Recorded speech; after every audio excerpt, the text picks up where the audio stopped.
Hello and welcome back to our channel. So today in this video we will be discussing about how you can change Yahoo Mail theme color. So without wasting much of our time, let's get straight into the video. So first of all, change the theme color on Yahoo Mail. All you need to do is simply open the Yahoo Mail app. So once you open the Yahoo Mail app, all you need to do is simply tap on the settings option. There you can find different color combination below the subheading theme.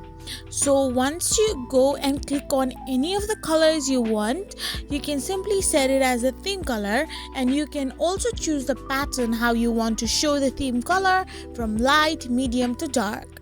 So once you have done selecting the pattern of the design and the theme color itself as per your liking, you can simply change it anytime on your Yahoo Mail. I hope you found this video helpful, so don't forget to hit that subscribe button and do give us a thumbs up. We will be back again with these informative videos.